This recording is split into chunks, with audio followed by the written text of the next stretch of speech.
All right, everyone, welcome back to another episode of Behind the Grind. I'm here with Ode Osborne, who just had a insane knockout over Jerome Rivera. Ode, how do you feel right now, man, after coming out of that huge win? I feel pretty good, just trying to I've said this so many times, trying to keep myself grounded, trying to get above the hype or just trying to keep myself grounded. I feel pretty good, man. It's no better feeling than getting a win um because it's just one notch that you got to do less for the next one, you know what I'm saying? Right. When you lose, you got to do like, okay, so now it's like you take like 3 steps back, you got to fight like 4 more people to get, Right. you know what I'm saying? So I want to constantly be doing this. So Right, gotcha. So, what's next for you, man? Are you looking at fighting more this year, or I mean, obviously you don't want to push it, but you know, after a huge win like this, people are gonna want to see what's coming next from you. definitely looking to fight like way more this year. I'm hoping within like the next 2 months I can get back in there. Gotcha. Okay, 2 months. If the That's cards great. right. Yeah. So when a guy starts out 0-2 in the UFC, obviously you didn't. You got a huge win here, but um, when a guy starts out 0-2 in the UFC, it's usually not a good look. So with your first loss to Brian Kelleher, did you feel like this fight there was some added pressure, or did you just feel like in the zone? Obviously, you looked like you were in the zone. I was in the zone, man. Yeah. Like I said, there was no added pressure, man. I just knew I had to go out there and execute, do what I do best, and that's all that mattered. And if you let anything cloud your mind, that's when you let pressure come in. So I just had my zone and my focus, and that's all I needed. Right. What's your training schedule like weekly? Let's see. So I do pad work at 12 o'clock on Monday, Wednesdays, and then strength and conditioning at same time, 10 o'clock. Well, 10, same time except strength and conditioning is at Tuesday, Thursdays, about 10 o'clock, 11 o'clock, whatever. And then I come back. I'm in school, online, virtual, until about 3:30. I could be there like talking to the teachers until about 4 o'clock. Right. Get to the gym at about 4:30.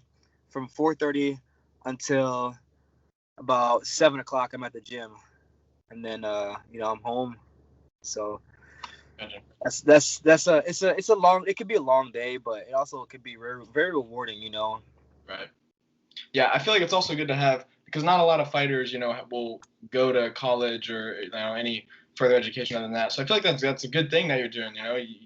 Because fighting, your career can end at any moment. So I feel like that's a good thing to have, as a fallback that a lot of guys don't think about. Yeah, it's not college. I work in a school with students. Oh, you're right. I totally forgot about, dude. My bad. Yeah. I No, totally you're knew good, about man. it. I don't know. I forgot No, about that. you're good. Oh my gosh. Wow. Yeah. Wow. I'm so sorry, man. Wow. No, you are good. Yeah, that's great, man. Wow. Wow. That's crazy. So how do you feel like that is like, how is it difficult to balance that, or is that something that you don't find very difficult to do?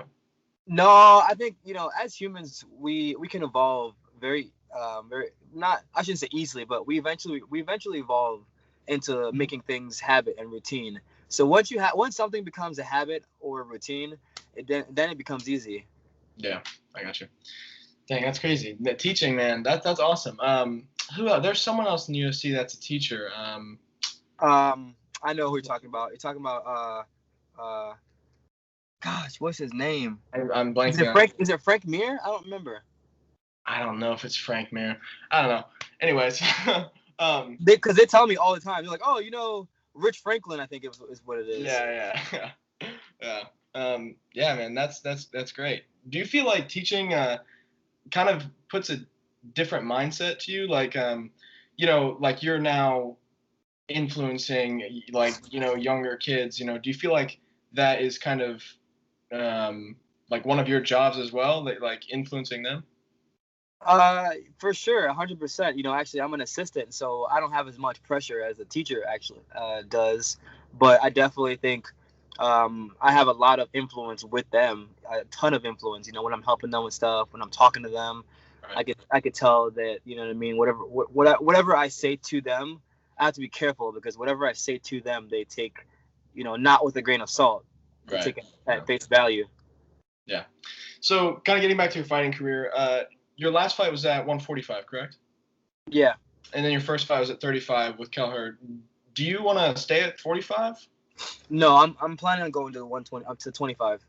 To 25? Oh, okay. Yeah, because this fight was supposed to be at 25. Oh, The really? fight with Jerome Rivera before Yeah. he fought Francisco Figueiredo was supposed to be a 25 fight. Gotcha. And something happened, the last day on the way to the airport, and so they had to fly him out last minute. He fought already 2 weeks ago, so it wasn't like Right. he's had a full fight camp and everything. Yeah. Well, I mean, man, you look flawless in that. Even in your Kelleher fight, the first, I mean, you looked sharp, man. I remember watching, and because it was the first time I had watched you, and you look good, man. I mean, obviously, got caught with that guillotine, but I mean, you were looking great. Thank you, man. So, as your career goes on, you're still obviously in the very prime of your career. Is 125 a division that you want to stay at, or is 35, 45, 25? We'll see. For right now, yeah. Right now, I'm not trying to overshoot my target. Right now, I'm focused on 25, and then whatever happens in the future happens. That's. Yeah. Well, I mean, all three divisions right now, 25, 35, and 45, are all exciting divisions to be at. So I mean, at 25, are you looking at a potential ranked guy next, or I mean, after coming off a huge knockout like that, I feel like, especially in the 25 division where it's one of the smaller divisions in the UFC, I feel like there's not much, outside of the rank. Do you feel like you deserve someone ranked next? I don't even know, man. Like I said, I'm down to fight whoever. You know what I mean? I'm good I'm game to fight whoever. Like I said, the goal is the belt. So whatever it takes till I get whatever it takes, man, to get a title shot. So however many fights I got to fight, I'm about to fight it. Right, I gotcha. So then, what would be a dream matchup for you in any division? Throughout history of MMA, any guy active or in the past, who would it be? In the past, man,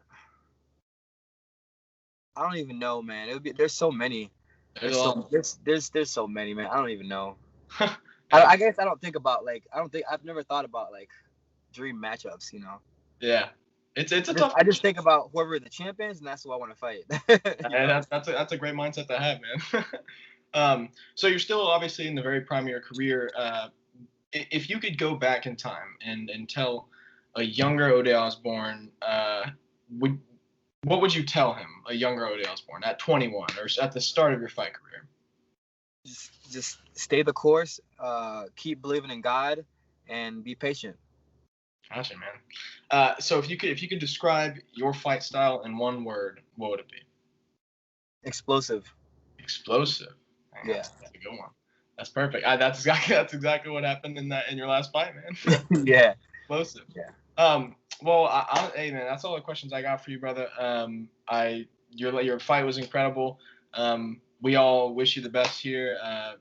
Looking forward to a great 2021 from you, man. Thank you, man. You have a good one. No problem. You too.